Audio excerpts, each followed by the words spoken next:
ಸರ್ವೋದಯದ ತತ್ವಗಳು, principles of Sarvodaya. ಸರ್ವೋದಯದ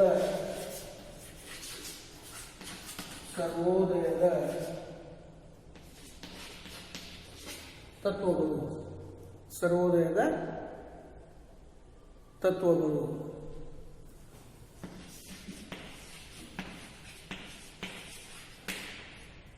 principles of ಸರ್ವೋದಯ.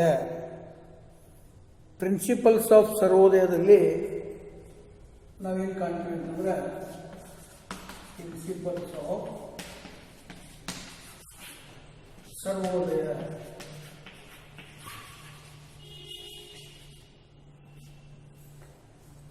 ಸರ್ವೋದಯದ ತತ್ವಗಳು ತನ್ನದೇ ಆದಂಥ ವಿಶಿಷ್ಟತೆಯನ್ನು ಏನು ಮಾಡ್ಯಾವ, ಹೊಂದ್ಯಾವ. ಜಾನ್ ರಸ್ಕಿನ್ ಅಂತಕ್ಕಂತಹ ಇಂಗ್ಲಿಷ್ ಕಾದಂಬರಿಕಾರನಾದಂತಹ ವ್ಯಕ್ತಿಯ ಒಂದು ಕೃತಿ ಅನ್ ಟು ದಿ ಲಾಸ್ಟ್ ಅಂತಕ್ಕಂಥ ಒಂದು ಕೃತಿಯನ್ನು ಓದಲಿಕ್ಕೆ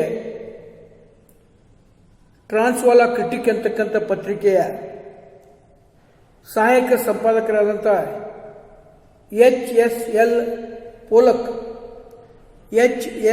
ಪೋಲಕ್ ಅಂತಕ್ಕಂಥ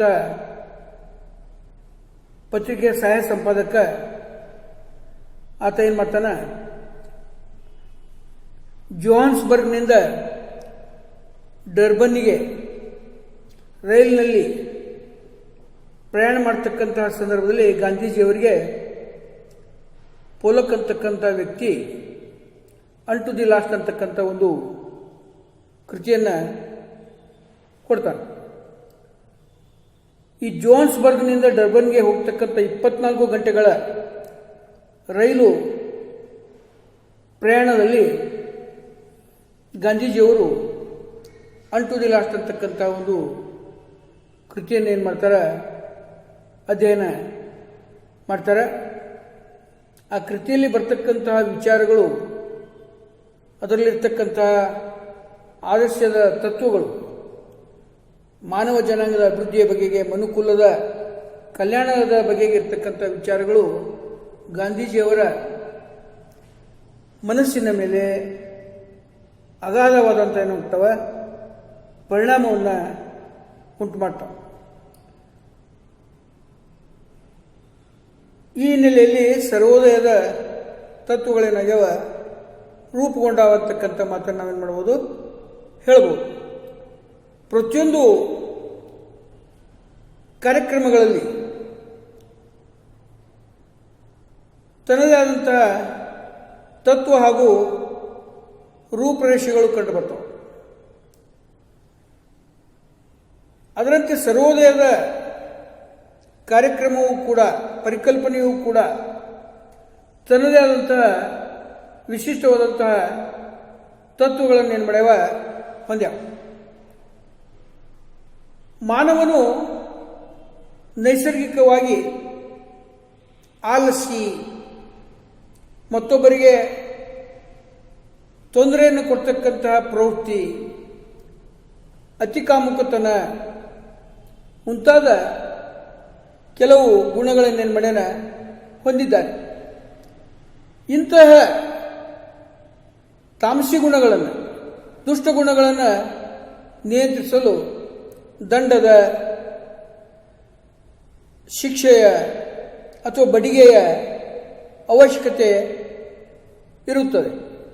ಅದಕ್ಕಾಗಿ ಅದನ್ನು ಚಲಾವಣೆಯಲ್ಲಿ ತರಲು ರಾಜನ ಅಥವಾ ಒಬ್ಬ ವ್ಯಕ್ತಿಯ ಅವಶ್ಯಕತೆ ಉಂಟಾಯಿತು. ಅದನ್ನು ನಾವು ರಾಜನ ಆಡಳಿತದಲ್ಲಿ ಏನು ಮಾಡ್ತೀವಿ, ಕಾಣ್ತೀವಿ.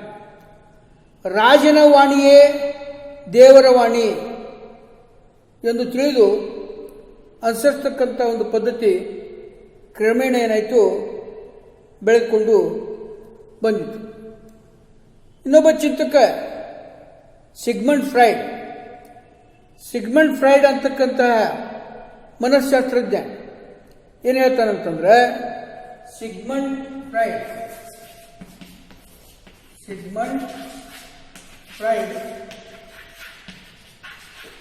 ಫ್ರೈಡ್ ಅಂತಕ್ಕಂಥ ಸೈಕಾಲಜಿಸ್ಟ್, ಮನಃಶಾಸ್ತ್ರಜ್ಞ, ಈತ ಮಾನವನ ಸ್ವಭಾವದ ಬಗೆಗೆ ಯಾವ ರೀತಿಯಾದಂಥ ಅಭಿಪ್ರಾಯವನ್ನು ವ್ಯಕ್ತಪಡಿಸ್ತಾನಂತಂದ್ರೆ ಮಾನವನು ಯಾವಾಗಲೂ ಅತಿಕಾಮುಕನು, ಸುಖವನ್ನು ಪಡೆಯಬೇಕು ಅಂತಕ್ಕಂಥ ಪ್ರವೃತ್ತಿಯುಳ್ಳವನು ಆಗಿದ್ದಾನೆ. ತನ್ನ ಮುಕ್ತವಾದ ಬಯಕೆಗಳನ್ನು ಈಡೇರಿಸಿಕೊಳ್ಳಲು ಆತನು ಇನ್ನಿತರರ ಒಳಿತು ಕೆಡಕುಗಳನ್ನು ಗಮನಿಸದೆ ಆತ ಕೆಲವು ಸಲ ಸಾಮಾಜಿಕ ಶಾಂತಿಯನ್ನು ಹದಗೆಡಿಸುವುದರಲ್ಲಿ ಹಿಂದೆ ಮುಂದೆ ಏನು ಮಾಡಂಗಿಲ್ಲವ ನೋಡಂಗಿಲ್ಲ. ತನ್ನ ಸುಖವನ್ನು ಮಾತ್ರ ಆತ ಏನು ಮಾಡ್ತಾನೆ, ಬಯಸ್ತಾನೆ. ಇನ್ನಿತರರಿಗೆ ಅದರಿಂದ ತೊಂದರೆ ಆದರೂ ಅದ್ರ ಬಗ್ಗೆ ಯಾವುದೇ ರೀತಿ ಏನು ಮಾಡಂಗಿಲ್ಲ, ಲಕ್ಷ್ಯವನ್ನು ಕೊಡೋದಿಲ್ಲ. ಆದುದರಿಂದ ಇಂತಹ ಪ್ರವೃತ್ತಿಯನ್ನು ನಿಯಂತ್ರಿಸಲು ಶಿಕ್ಷೆಯ ಅವಶ್ಯಕತೆ ಇದೆ.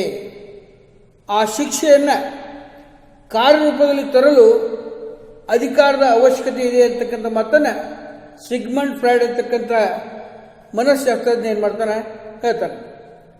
ಇನ್ನೊಬ್ಬ ತತ್ವಜ್ಞಾನಿ ಕಾರ್ಲೈ ಅಂತಕ್ಕಂಥ ತತ್ವಜ್ಞಾನಿ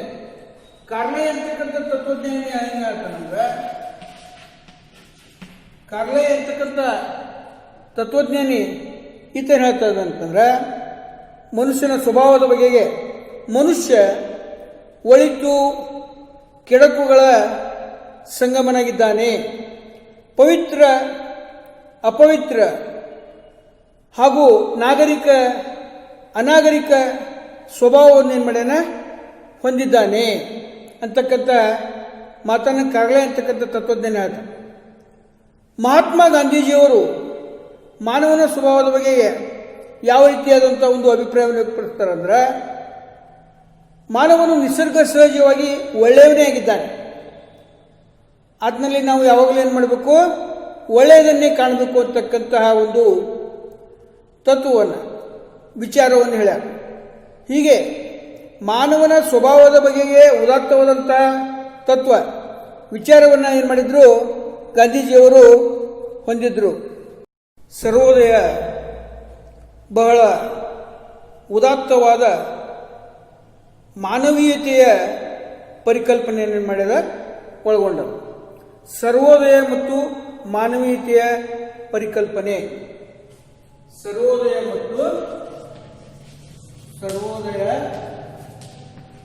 ಮತ್ತು ಮಾನವೀಯತೆಯ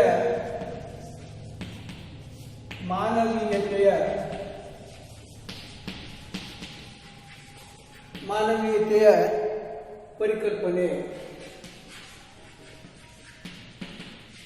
ಸರ್ವೋದಯ ಮತ್ತು ಮಾನವೀಯತೆಯ ಪರಿಕಲ್ಪನೆ. ಸರ್ವೋದಯವು ಬಹಳ ಉನ್ನತವಾದ ಮಾನವೀಯತೆಯುಳ್ಳ ವಿಚಾರಗಳನ್ನು ಏನು ಮಾಡಿದ, ಹೊಂದಿದೆ. ಸಮಾಜದ ಬೆಳವಣಿಗೆಯ ಸಿದ್ಧಾಂತಗಳಲ್ಲಿ ಬಹಳ ಹಿಂದೆಯೇ ಚಾರ್ಲ್ಸ್ ಡಾರ್ವಿನ್ ಅಂತಕ್ಕಂತಹ ಜೀವಶಾಸ್ತ್ರಜ್ಞನು ಏನು ಹೇಳ್ತಾನಂತಂದ್ರೆ, ಬಲಶಾಲಿಗಳು ಜೀವಿಸಲು ಅರ್ಹರು, survival of the fittest, struggle for existence. ಬಲಶಾಲಿಗಳು ಜೀವಿಸಲು ಅರ್ಹರು ಹಾಗೂ ಸಶಕ್ತರು ಮಾತ್ರ ಬದುಕಿ ಉಳಿಯುತ್ತಾರೆ. ಸಣ್ಣ ಮೀನುಗಳನ್ನು ತಿಂದು ದೊಡ್ಡ ಮೀನುಗಳು ಬದುಕುವಂತೆ ಅಶಕ್ತರನ್ನ ಶೋಷಣೆಗೆ ಒಳಪಡಿಸಿ ಸಶಕ್ತರು ಸುಖಮಯವಾದಂತಹ ಜೀವನವನ್ನು ಏನು ಮಾಡ್ತಾರೆ, ನಡೆಸ್ತಾರೆ ಅಂತಕ್ಕಂಥ ಒಂದು ವಿಚಾರವನ್ನು ಚಾರ್ಲ್ಸ್ ಡಾರ್ವಿನ್ ಏನು ಮಾಡ್ತಾ ಇದ್ದಾನೆ, ಹೇಳ್ತಾ ಇದ್ದಾನೆ. ಇಂಥ ಸಂದರ್ಭದಲ್ಲಿ ಅಶಕ್ತರು, ನಿಸ್ಸಹಾಯಕರು, ನಿರ್ಗತಿಕರು ಏನು ಮಾಡಬೇಕಾಗ್ತದೆ, ಕಷ್ಟಕ್ಕೆ ಗುರಿಯಾಗಬೇಕಾಗ್ತದೆ ಅಂತಕ್ಕಂಥ ಒಂದು ವಿಚಾರ ನಾವಿಲ್ಲಿ ಡಾರ್ವಿನ್ ವಿಚಾರದಲ್ಲಿ ಕಾಣ್ತೀವಿ. ಇನ್ನು ಮಾನವೀಯತೆ ಬಗ್ಗೆ, ಮನುಷ್ಯತ್ವದ ಬಗ್ಗೆ ಹರ್ಬರ್ಟ್ ಸ್ಪೆನ್ಸರ್ ಅಂತಕ್ಕಂಥ ವ್ಯಕ್ತಿ ಏನು ಹೇಳ್ತಾನಂತಂದ್ರೆ, ಜೀವಿಸಿರಿ, ಇತರರ ಬಗೆಗೆ ಕಾಳಜಿ ಬೇಡ. ಹರ್ಬರ್ಟ್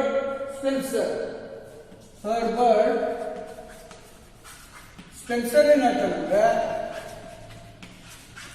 ಜೀವಿಸಿರಿ, ಇತರರ ಬಗೆಗೆ ಕಾಳಜಿ ಬೇಡ. ಜೀವಿಸಿರಿ, ಇತರರ ಬಗೆಗೆ ಕಾಳಜಿ ಬೇಡ ಅಂತಕ್ಕಂಥ ಒಂದು ವಿಚಾರವನ್ನು ಹೇಳ್ತಾನೆ. ಇನ್ನು ಹಕ್ಸ್ಲೆ ಅಂತಕ್ಕಂಥ ಇನ್ನೊಬ್ಬ ತತ್ವಜ್ಞಾನಿ ಏನ್ ಹೇಳ್ತಾನೆ ಅಂತಂದ್ರೆ, ಹಕ್ಸ್ಲೆ ಅಂತಕ್ಕಂಥ ಇನ್ನೊಬ್ಬ ತತ್ವಜ್ಞಾನಿ ಮಾನವನು ನಿಸರ್ಗ ಸಹಜವಾಗಿ ಪಶು ವರ್ತನೆಯಿಂದ ಕೂಡಿದವನಾಗಿದ್ದಾನೆ. ಯಾವುದೇ ಕಾಯ್ದೆ ಕಾನೂನುಗಳು ಇಲ್ಲದೇ ಇದ್ದರೆ ಆತ ತನ್ನ ಮನಸ್ಸಿಗೆ ಬಂದಂತೆ ಏನು ಮಾಡ್ತಾನೆ, ವರ್ತಿಸುತ್ತಾನೆ. ಆಗ ಅವನ ಜೀವನ ಏನಾಗ್ತದೆ, ಅತ್ಯಂತ ಹೇಸಿಗೆಯಿಂದ ಕೂಡಿದಂತಹ ಜಿಗುಪ್ಸೆಯುಳ್ಳ ಬಡ ಜೀವನ ಆಗ್ತದೆ. ಆಗ ಅಲ್ಲಿ ಸಶಕ್ತರಿಗೆ ಮಾತ್ರ, ಬಲಶಾಲಿಗಳಿಗೆ ಮಾತ್ರ ಜೀವಿಸಲಿಕ್ಕೆ ಏನಾಗ್ತದೆ, ಸಾಧ್ಯ ಆಗ್ತದೆ. ಇದರಿಂದ ಬಡವರನ್ನ, ನಿರ್ಗತಿಕರನ್ನ ರಕ್ಷಣೆ ಮಾಡುವ ಸಲುವಾಗಿ ಕಾಯ್ದೆ ಕಾನೂನುಗಳ ಅವಶ್ಯಕತೆ ಇದೆ ಅಂತಕ್ಕಂಥ ಮಾತನ್ನ ಹಕ್ಸ್ಲೆ ಅವರು ಏನು ಮಾಡ್ತಾರೆ, ಹೇಳ್ತಾರೆ. ಈ ಹಿನ್ನೆಲೆಯಲ್ಲಿ ಅವರೇನು ಒಂದು ವಿಚಾರವನ್ನು ಹೇಳ್ತಾರೆ, ನೀವು ಜೀವಿಸಿರಿ, ಇನ್ನೊಬ್ಬರಿಗೂ ಜೀವಿಸಲು ಅವಕಾಶ ಮಾಡಿಕೊಡ್ರಿ ಅಂತಕ್ಕಂಥ ಮಾತನ್ನು ಹೇಳ್ತಾರೆ. ನೀವು ಜೀವಿಸಿರಿ, ಇನ್ನೊಬ್ಬರಿಗೂ ನೀವು ಜೀವಿಸಲು ಅವಕಾಶ ಮಾಡಿಕೊಡ್ರಿ ಅಂತಕ್ಕಂಥ ಮಾತನ್ನು ಆತೇನು ಮಾಡ್ತಾನೆ, ಹೇಳ್ತಾನೆ. ಇನ್ನು ಟಾಲ್ಸ್ಟಾಯ್ ಅಂತಕ್ಕಂಥ ಮಾನವತಾವಾದಿ ಅಂತಕ್ಕಂಥ ಮಾನವತಾವಾದಿ ಏನು ಹೇಳ್ತಾನಂದ್ರೆ, ಆತ ಟಾಲ್ಸ್ಟಾಯ್ ಅಂತಕ್ಕಂಥ ಮಾನವತಾವಾದಿ ಏನು ಹೇಳ್ತಾನಂದ್ರೆ, ಜೀವಿಸಿರಿ, ನೀವು ಇನ್ನೊಬ್ಬರಿಗೂ ಜೀವಿಸಲು ಏನು ಮಾಡಬೇಕು, ಸಹಾಯ ಮಾಡಿರಿ ಅಂತಕ್ಕಂಥ ಮಾತನ್ನ ಟಾಲ್ಸ್ಟಾಯ್ ಹೇಳ್ತಾನೆ. ಈ ಅಭಿಪ್ರಾಯವು ಮಾನವೀಯತೆಯ, ಮನುಷ್ಯತ್ವದ ಬೆಳವಣಿಗೆ ಏನದ ಫಸ್ಟ್ ಸ್ಟೇಜ್ ಆಗಿ. ಗಾಂಧೀಜಿಯವರು ಏನು ಹೇಳ್ತಾರಂತಂದ್ರೆ, ನೀವು ನಿಮ್ಮ ಕಷ್ಟಗಳ ಬಗೆಗೆ, ತೊಂದರೆಗಳ ಬಗೆಗೆ ನೀವೇನು ಮಾಡಬೇಡ್ರಿ, ಕಾಳಜಿ ಮಾಡಬೇಡ್ರಿ. ಇನ್ನೊಬ್ಬರಿಗೆ ಜೀವಿಸಲಿಕ್ಕೆ, ಇನ್ನೊಬ್ಬರ ಕಷ್ಟದಲ್ಲಿ ನೀವೇನು ಮಾಡ್ರಿ, ಭಾಗಿಯಾಗ್ರಿ ಅಂತಕ್ಕಂಥ ಒಂದು ವಿಚಾರವನ್ನು ಹೇಳ್ತಾರೆ. ಗಾಂಧೀಜಿಯವರ ವಿಚಾರ ಮಾನವೀಯತೆಯ ತುದಿಯ ಹಂತವಾಗಿದೆ. Die so that others might live. ನಿಮಗೆ ತೊಂದರೆ ಆದರೂ ಚಿಂತೆ ಇಲ್ಲ, ನಿಮಗೆ ಕಷ್ಟ ಆದರೂ ಚಿಂತೆ ಇಲ್ಲ, ನಿಮಗೆ ಒಂದು ಸ್ವಲ್ಪ ಕಡಿಮೆ ಆದರೂ ಚಿಂತೆ ಇಲ್ಲ, ಇನ್ನಿತರರಿಗೆ ಜೀವಿಸಲಿಕ್ಕೆ ನೀವೇನು ಮಾಡಬೇಕು, ಅವಕಾಶವನ್ನು ಮಾಡಿಕೊಡ್ರಿ ಅಂತಕ್ಕಂಥ ಒಂದು ಮಾನವೀಯತೆಯ ತುದಿಯ ವಿಚಾರವನ್ನು ಗಾಂಧೀಜಿಯವರು ಏನು ಮಾಡಿದರು, ಹೊಂದಿದ್ರು. ಹೀಗೆ ಸರ್ವೋದಯ ಮನುಷ್ಯನ ಬಗೆಗೆ, ಮಾನವೀಯತೆಯ ಬಗೆಗೆ ಉದಾತ್ತವಾದಂತಹ ಒಂದು ವಿಚಾರವನ್ನು ಏನು ಮಾಡಿದೆ, ಒಳಗೊಂಡದ.